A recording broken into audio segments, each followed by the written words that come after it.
the industry talks about things like investment vehicles, buckets, and how do you determine my risk tolerance? I'll tackle that one. And again, we're a detail-oriented shop. We care a lot about our process and how we ultimately get to these kinds of things. I would say first and foremost, the industry standard is more of a conversation. It's some arbitrary questionnaire that you're going to fill out. And then based on how you answered that questionnaire, coupling that with the advisor's conversation, they're going to tell you, the client, oh, that sounds like you're a moderate aggressive investor. Well, Scott, your version of moderate aggressive and my version of moderate aggressive, probably two different things. For sure.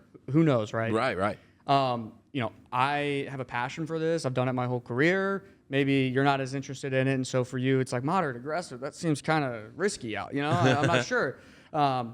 We tried to move away from that.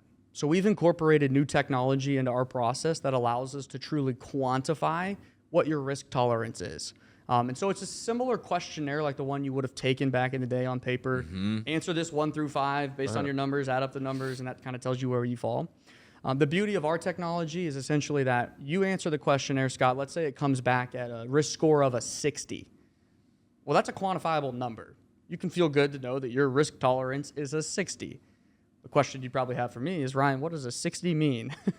Sure. Which is a fair question. What's an INFJ? Exactly.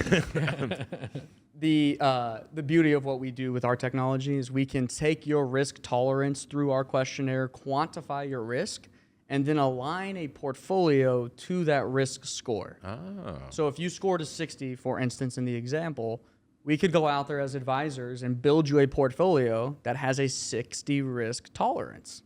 So now you can look at it and say, hey, I'm a 60 risk, and you guys have presented me a portfolio that's scoring a 60 on the risk score.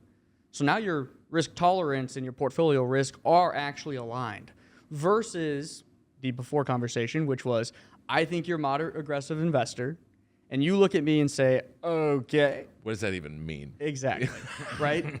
And me as the advisor, I kind of have the subjective ability to say, well, this is what it means. And from advisor to advisor, it means something different. So it's like the variability in the gray of how much is moderate, how much is aggressive. Exactly. We're trying to eliminate that in our process, and that's really where this technology comes into play. So yes, it's still a risk tolerance questionnaire. You're still filling out answers, but based on those answers, you're being given a risk score. The advisor and you are going to deliberate and make sure that score makes sense for you. Sure. And then we can sit there and build a portfolio using that score, turn around and show you a proposal. We love doing this because it's such a cool exercise. Showing them a proposal. Here's your portfolio that we've constructed. Here's how it's a 60. And now they know, great, my portfolio is right in line and the expectation was set early on about what I can experience. Right. Fantastic. So that's really the process. Yep. Yeah, I mean, I'll add to that. I mean, I know I keep going back to why planning matters. It's important. I mean, planning matters in this case, too, because it's not just about the scientific approach of some software that gives you a risk rating. It's also about risk capacity, and we talk about this a lot in the offices. And when you weave the planning details, the short-term cash needs or the short-term home improvement needs or car purchases into that risk score that we get from the software, we can now make a more qualitative and quantitative recommendation on where your portfolio actually needs to sit. And I know this is going to be cliche, but there's an art and a science to everything and every decision in life. And we really play on both sides of that. We have the art. We have the ability to understand your situation, but we have the technology to really deliver value to clients.